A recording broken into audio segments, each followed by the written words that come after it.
Thanks for joining Sapelo Nerds, a Coastal Science podcast. I'm your host, Corinne. And I'm your host, Brittany.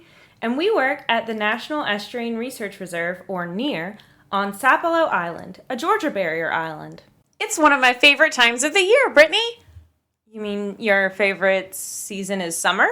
I mean, it could be a little cooler, but it's turtle hatching season. That's right, it is. Diamondback terrapins have been crossing the causeways to our nearby St. Simons and Jekyll Island, and sea turtles have been crawling up on our beaches to lay nests. Those early eggs have been cooking for between 60 to 70 days now, and the babies are hatching. Diamondback terrapins are pretty adorable and unique. I mean, I've had guests say that their skin pattern looks like the flesh of dragon fruit, and that's kind of true. Plus, their permanent smiles make them so photogenic. But today, we're going to focus on Georgia's sea turtles. So 2022 was a record-breaking year for sea turtle nests in Georgia. Yeah, that's right. Georgia barrier islands had 4,089 nests last year. That beats the 2019 record of 3,956 nests. You can find a lot of information about sea turtle nesting at seaturtle.org, which we'll link in our show notes. The majority of nests in Georgia are from loggerhead sea turtles. Yeah, and although 5 of the 7 sea turtle species of the world will spend time in Georgia's coastal waters, the primary nesting turtle is the loggerhead sea turtle, or Caretta caretta. We usually get a few green sea turtle nests as well, but they are much less common, with only about 9 confirmed green sea turtle nests in 2022. So we know loggerheads and sometimes greens will lay nests on our beaches, but what other sea turtles visit in Georgia? You know what? Let's have our guest host, Robin Leske, our Summer Science Communication Intern, answer. Hi, everyone. The other sea turtles in Georgia are the Kemp's Ridley, hawksbill, and leatherback. These sea turtles have been around for about 110 million years and have done a pretty good job of finding their own favorite foods during that time. Loggerheads like especially crunchy foods like whelks. Green sea turtles are herbivores, so they eat plants. Kemp's Ridley love to eat crabs, hawksbills eat sponges, and leatherbacks love jellyfish. And they can find all of this to eat in Georgia's waters. That means we have a pretty healthy habitat. Sea turtles are a great example of charismatic megafauna. We can tell if the habitat is doing well or poorly by the presence or absence of megafauna that use a lot of habitat and have a lot of different needs. So we know all of these turtle species, including the largest species in the world, the leatherback, visit Georgia's waters. But I've been wondering, why don't other sea turtles lay nests in Georgia? That's a great question, Robin. For sea turtles to successfully nest, they have very particular habitat requirements. This includes temperature and moisture in the nest. You see, sea turtles don't have a hard shell like bird eggs. They are flexible and kind of leathery. This makes them much more sensitive to the environment around the egg. Each species has their own specific habitat needs, but once a species finds their preferred area or niche space, they tend to keep nesting there. And that has a lot to do with what we call natal homing. This means that sea turtles return to where they hatched to lay their own eggs. A loggerhead may travel almost 8,000 miles from their feeding grounds back to where they hatched so they can mate and lay their own eggs. While most sea turtles nest individually, the Kemps and olive ridleys have a really unique and fascinating nesting behavior called an arrabada, or arrival in Spanish. You mean an arrabada? Arrabada, that's what I said. Yeah, close.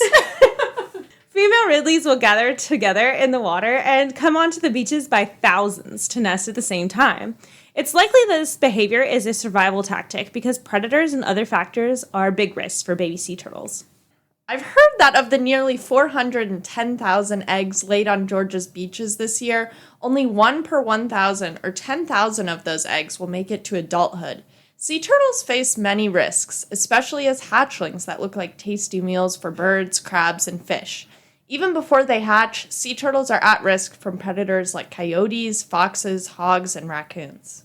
Concern over nest predators is just one of the reasons that there are extensive nest monitoring programs for sea turtles.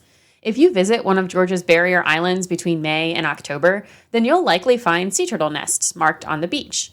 Nests are usually covered with a large plastic and wire netting to prevent predators from digging down into the nest. The nests are also marked with a post with information such as the species of turtle and the date it was laid. Most of the posts will have 2 letter C's next to each other for Caretta caretta, or the loggerhead, but you may be lucky to find a CM for Chelonia mitis, the green sea turtle. But please don't get too close to the nest. We want to make sure that those babies stay undisturbed. And since we've made it into hatching season, just a reminder that it is illegal to disturb hatchlings. If you happen to notice any making their way to the water, just stand off to the side and maybe try to fend off any predators you see without touching any hatchling. So that brings us to our next segment, Hey, stop doing that and don't be a jerk! where we talk about things that you're probably doing accidentally that can really impact wildlife. Turn off your lights at night, pal. Stop littering, buddy. Keep your dogs on a leash, Chief. Stop speeding in your speedboat, sir. Don't go in the dunes, dude. Crush those sandcastles and fill in those moats, my guy. And now back to our regularly scheduled programming. To tell us more about sea turtle hatching season, we brought in Sapelo's sea turtle technician for the year, Matt Goetz. Thanks for joining us today, Matt. Thank you both for having me. So Matt, what first drew you to doing sea turtle research? Well, I've always had an interest in reptiles and amphibians, and since I graduated with my bachelor's degree in 2019 in biology, I've been lucky enough to work a few positions in wildlife research and management. I got started out with an internship in New Mexico working with Mojave prairie rattlesnakes. And since then, I've worked with a few other imperiled species of snakes and turtles. But sea turtles are really unique in terms of their life history and biology. So I really wanted to diversify my resume and gain some new experience and kind of get my foot in the door in the realm of sea turtles in field biology. I'm also interested in coastal ecosystems because they're so dynamic. And also, sea turtles are so charismatic that it's such a pleasure to work with them. Oh, I totally agree. I've really enjoyed getting to work with sea turtles too in my time working on the coast. So how has it been living and working on Sapelo this season? It's been such a privilege to live on Sapelo Island. I've met so many kind people and had so many beautiful moments in nature. I would say one of my favorite things about my job is getting out on the beach at dawn and watching the sunrise and maybe a couple of roseate spoonbills fly overhead, and it's just really great. And monitoring the nests on Sapelo is a little different from other islands. Can you explain the research going on with Sapelo's nest? Sapelo Island is unique because we're trying to answer questions about the effects of common management practices on sea turtle nests. So 2 common management practices are applying predator screens and relocating nests. In my case, predator screens are large 4x4 plastic mesh screens that we stake down on top of nests to keep raccoons and coyotes from eating our eggs. Relocations are commonly done when a nest is at risk of inundation from tidal activity, meaning water accumulates in the nest and kills the eggs. So we're curious to see how these 2 management practices affect hatch success, how many eggs hatch, and emergence success, so how many hatchlings are able to escape the egg chamber. So we apply different treatments to each nest randomly on the island. We have a control where we don't apply any management to the nest. Then we screen some, we relocate some, and for some we do both. So looking at a couple years of data that was published in a paper in 2015, we think that predator screens don't affect nest success and are actually really effective. For nests that are not lost to inundation, it seems that relocations do have a slightly negative effect on hatch and emergence success. So Matt, since you're the most up-to-date on Sapelo's nests, how are we looking this year? Any hatches? So I have some really exciting news. As of today, we're at 238 nests, which is an all-time record for Sapelo Island. And starting July 21st, we've started to get some hatch outs, and it's really starting to heat up out there on the beach. That's so exciting. So we mentioned that last year was a record-breaking year for the Georgia coast. So since we're having record numbers on Sapelo, should we expect another record year for Georgia overall? Well, you might think so, but actually that's not necessarily the case. If you look at loggerhead nesting activity over a few years, there's peaks and valleys in total nest numbers. Loggerhead females typically take at least 1 gap year between nesting seasons. Usually it's about 2 to 3 years apart. It takes a lot of energy to fuel egg development, so they need to eat a lot and they need some time to recover before they're ready to nest again. That makes sense. It's a lot of work laying multiple nests in a season. Those ladies need a break. So some nests are already hatching and some females are still nesting. When is sea turtle season normally over? You commonly hear that the sea turtle nesting season runs from mid-October, but usually we start to see a decline in nests around the 3rd week of July, and then it really starts to drop off by the 4th week of July into August. The last expected hatches are usually sometime in early October. I love to see those little hatchlings scurry down into the water, but they usually hatch way past my bedtime in the middle of the night. But if I do manage to stay up late exploring the beach, should I use a flashlight to find hatchlings or nesting sea turtles, Matt? Hard no, but I'm really glad you asked. Regular flashlights will startle nesting females and cause what we call a false crawl, where she doesn't nest after coming up onto the beach. When they emerge at night, hatchlings use moonlight as an aid to orient themselves towards the ocean, and artificial lighting can cause them to misorient and become lost. So what you want to do is use a red light flashlight, because humans can see red light much better than sea turtles can. Just remember not to get too close. Good to know. Let's definitely not distract those turtles. So thank you so much for joining us today, Matt. It was really great to chat with you. It was great to be here. This was a lot of fun.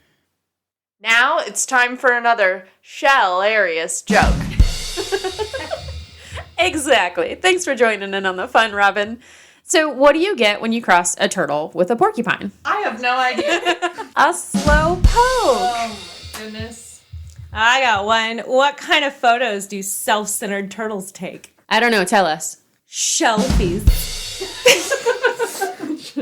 Why is turtle wax so expensive?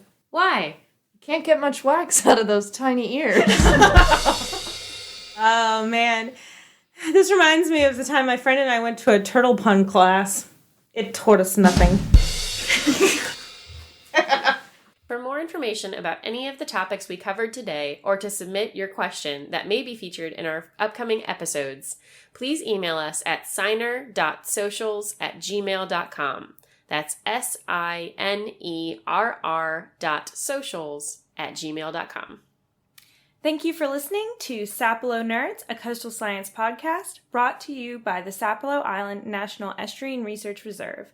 Please check back for more episodes released on the 1st and the 15th of each month. And that's the Sapelo Sound.